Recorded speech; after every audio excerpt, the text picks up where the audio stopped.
Everybody wants something. Middle finger in the air, no fist pump. And me, Sean Wiz, got this bitch jumping. Assalamualaikum warahmatullahi wabarakatuh. Waalaikumsalam warahmatullahi wabarakatuh. Selamat pagi bagi teman-teman saya semua yang ada di sini. Ya. Dan dulu pernah berkata, Fortis Fortuna Actiuta, yang artinya keberuntungan berpihak pada yang berani. Jadi tanpa berlama waktu, saya di sini akan menjelaskan apa itu social skill.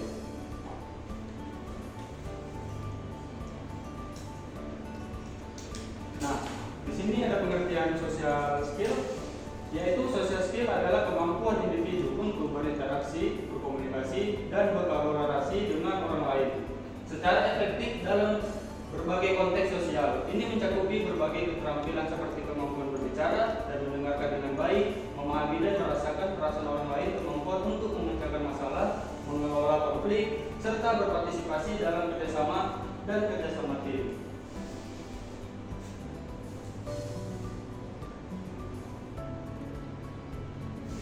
Nah, di sini ada komponen utama social skill, yaitu yang pertama komunikasi verbal, dan yang kedua komunikasi non verbal, dan ketiga ada empati.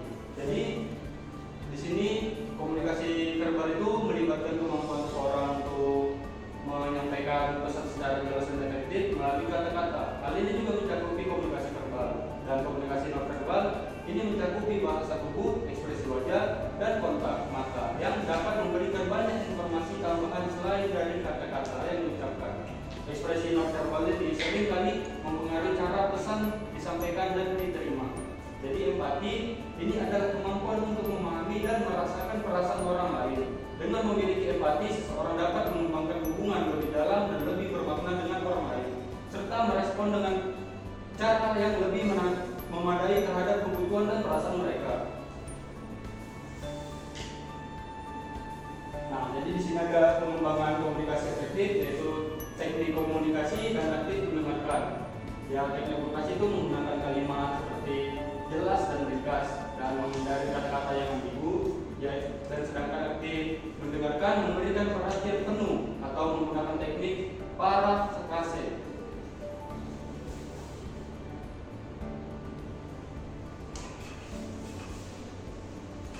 Nah, membangun hubungan interpersonal, kerjasama, mengelola konflik. Kerjasama itu pentingnya berkooperasi dalam tim, ibaratnya seperti kerjasama atau saling membantu tim satu sama lain. Dan ada teknik kerjasama yang efektif, yaitu bekerja dengan secara pasti dan tepat. Dan ada mengelola konflik, pendekatan yang konstruktif dalam menyelesaikan masalah konflik menggunakan teknik negosiasi.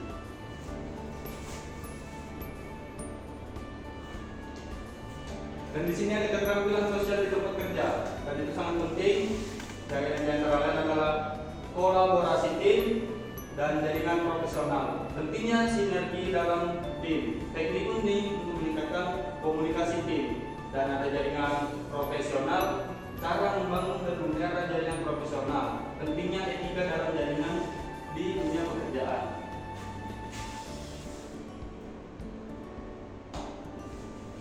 Jadi di sini ada studi kasus dan contoh social skill, yaitu studi kasus 1 komunikasi tidak efektif, analisis dan pembelajaran dari kesalahan, dan yang kedua ada studi menyelesaikan konflik di tempat kerja, pendekatan yang digunakan dan hasilnya.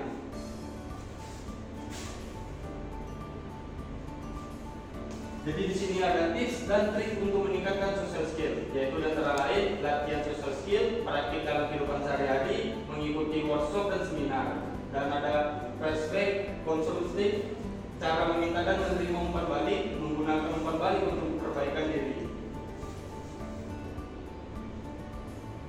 Nah, jadi kesimpulan dari social skill ini adalah sangat penting dalam kehidupan sehari-hari, baik dalam konteks pribadi maupun profesional. Social skill memungkinkan individu untuk membangun hubungan yang sehat dan harmonis dengan orang lain, meningkatkan kolaborasi dalam berbagai situasi, dan memfasilitasi komunikasi yang efektif. Jadi, terima kasih atas perhatian Anda semua. Assalamualaikum warahmatullahi wabarakatuh. Waalaikumsalam warahmatullahi wabarakatuh.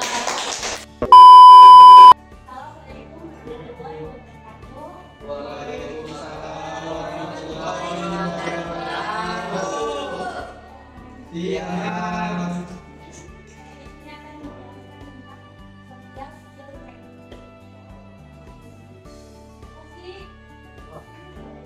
Social skill training. Skill training adalah intervensi yang menunjukkan keterampilan sosial yang dibutuhkan untuk menjalin interaksi sosial. Skill training merupakan metode pelatihan bersosialisasi berdasarkan prinsip sosial untuk meningkatkan kemampuan individu dalam berinteraksi sosial. Adapun teknik yang dipakai antara lain bermain peran, praktek, dan umpan balik. Keterampilan sosial ini harus dilatih dengan social skill training karena semakin sering melakukan pelatihan, maka keterampilan sosial seseorang akan semakin menjadi mantap. Tujuan social skill training yaitu meningkatkan kemampuan individu dalam berinteraksi, kemampuan berkomunikasi, kemampuan berinteraksi, dan kemampuan menghadapi stres. Social skill training meliputi juga kemampuan pertama, yaitu kemampuan berkomunikasi. Kemampuan berkomunikasi adalah keterampilan yang sangat penting dalam berbagai aspek kehidupan. Mendengarkan secara aktif. Mendengarkan bukan hanya soal mendengar kata-kata, tapi juga memahami makna dan emosi di baliknya. Kedua, berbicara jelas dan eksplisit. Kemampuan untuk menyampaikan ide, informasi, dan emosi dengan cara yang jelas dan ringkas. Ketiga, non-verbal komunikasi. Bahasa tubuh, kontak mata, ekspresi wajah, dan gerakan tangan memainkan peran besar dalam menyampaikan pesan. Keempat, empati. Memahami dan merasakan apa yang orang lain rasakan. Membantu dalam berkomunikasi dengan cara yang lebih manusiawi dan efektif. Kelima, kepercayaan diri. Menyampaikan pesan dengan percaya diri dan meningkatkan kepercayaan audiens terhadap apa yang disampaikan. Kedua, kemampuan berinteraksi. Kemampuan berinteraksi dalam konteks komunikasi manusia melibatkan berbagai aspek termasuk kemampuan verbal dan non-verbal, pemahaman konteks sosial, empati, dan kemampuan untuk menanggapi dengan tepat. Ketiga, kemampuan menghadapi stres. Kemampuan menghadapi stres atau sering disebut dengan resiliensi merupakan kemampuan seseorang untuk bertahan dan pulih dari tekanan, tantangan, dan kesulitan hidup. Implementasi social skills terdapat hal yang perlu diperhatikan seperti penggunaan pendekatan operan conditioning. Kedua, penggunaan social skill training. Ketiga, menggunakan metode yang efektif social skill training. Metode dan teknik social skill training yaitu role playing, simulasi situasi sosial untuk berlatih respon yang tepat. Feedback, memberikan umpan balik konstruktif untuk peningkatan. Modeling, mengamati dan meniru perilaku sosial yang baik. Reinforcement, penguatan positif untuk perilaku yang diinginkan. Jadi kesimpulannya,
baik untuk komunikasi yang baik pula. Bagaimana sih cara meningkatkan keterampilan sosial? Yang pertama itu memahami gaya komunikasi pribadi. Yang pertama introvert, kenali apakah kalian itu cenderung menyukai interaksi atau interaksi satu-satu atau berada di tengah keramaian. Kalau introvert itu kita tahu mereka lebih cenderung menyukai komunikasi yang mata-mata, supaya ramai-ramai. Justru kalau ekstrovert, kebalikan dari introvert, yaitu lebih suka komunikasi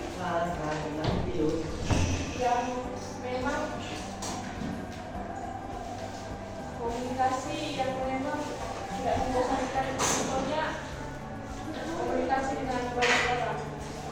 Yang kedua, gaya komunikasi aktif atau pasif. Komunikasi aktif yaitu komunikasi di mana seseorang secara jelas mengungkapkan pikiran, perasaan, keluhan mereka dengan jelas dan langsung. Orang yang menggunakan komunikasi aktif cenderung percaya diri dan terbuka dalam berinteraksi dengan orang lain. Kalau komunikasi pasif itu gaya komunikasi di mana seseorang cenderung menghindari mengungkapkan pikiran mereka. Yang ketiga, cara pemrosesan informasi. Apakah Anda membuat keputusan logis atau lebih intuitif? Kalau keputusan logis itu merupakan keputusan yang didasarkan pada analisis rasional data yang tersedia. Kalau intuitif itu lebih ke keputusan yang berdasarkan insting, perasaan dan pengalaman tanpa melalui proses analisis data. Selanjutnya, membangun koneksi dengan orang lain. Yang pertama, kita harus aktif mendengarkan, fokus pada apa yang dikatakan orang lain, tunjukkan empati dan ajukan pertanyaan untuk memastikan pemahaman. Yang kedua, kita harus punya bahasa tubuh positif. Jaga kontak mata, bersikap terbuka dan gunakan bahasa tubuh yang mendukung percakapan. Yang ketiga, pengungkapan diri. Bagi informasi tentang diri kita secara bertahap untuk membangun kepercayaan dengan orang lain. Selanjutnya, mengelola konflik dengan efektif. Yang pertama, dengarkan aktif. Maksudnya di sini beri kesempatan kepada semua pihak untuk menyampaikan pandangan mereka tanpa harus interupsi. Yang kedua, pahami sudut pandang orang lain. Maksudnya setiap individu memiliki latar belakang, pengalaman, dan nilai-nilai yang berbeda sehingga kita harus memahami perspektif mereka. Yang ketiga, bicara dengan tenang. Maksudnya di sini jangan biarkan emosi menguasai diri kita.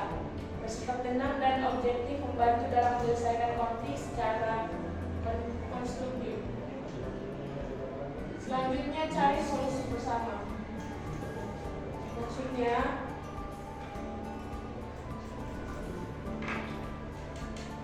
mencari solusi bersama merujuk pada proses kolaboratif di mana semua pihak yang terlibat dalam suatu konflik atau permasalahan bekerja sama untuk menemukan solusi yang dapat diterima oleh semua pihak. Terakhir, menemukan kompromi yang saling menguntungkan.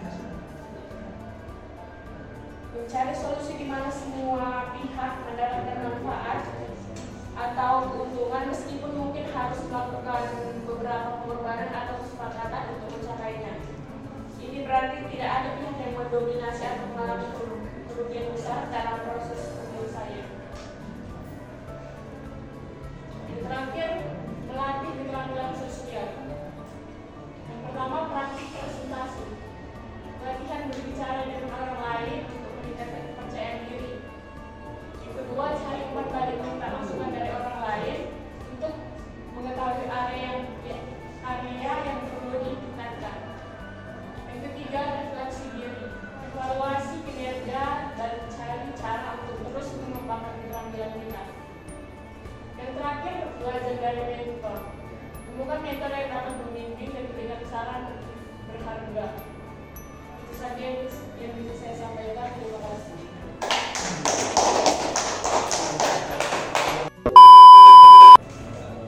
Assalamualaikum warahmatullahi wabarakatuh. Selamat siang semuanya. Di sini saya perkenalkan, saya Muhammad Arif Rizky. Di sini saya akan mempresentasikan hasil materi saya yang berjudul meningkatkan keterampilan sosial melalui bermain peran.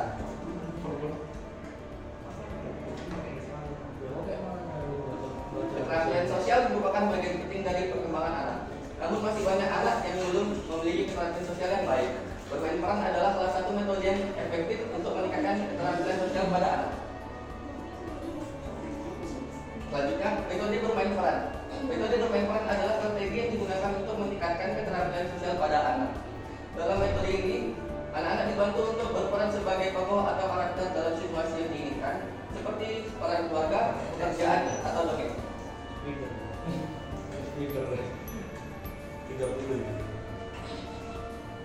Manfaat bermain peran. Bermain peran memiliki beberapa manfaat yang signifikan dalam meningkatkan keterampilan sosial pada anak, seperti yang pertama, meningkatkan kemampuan berbicara dan berkomunikasi.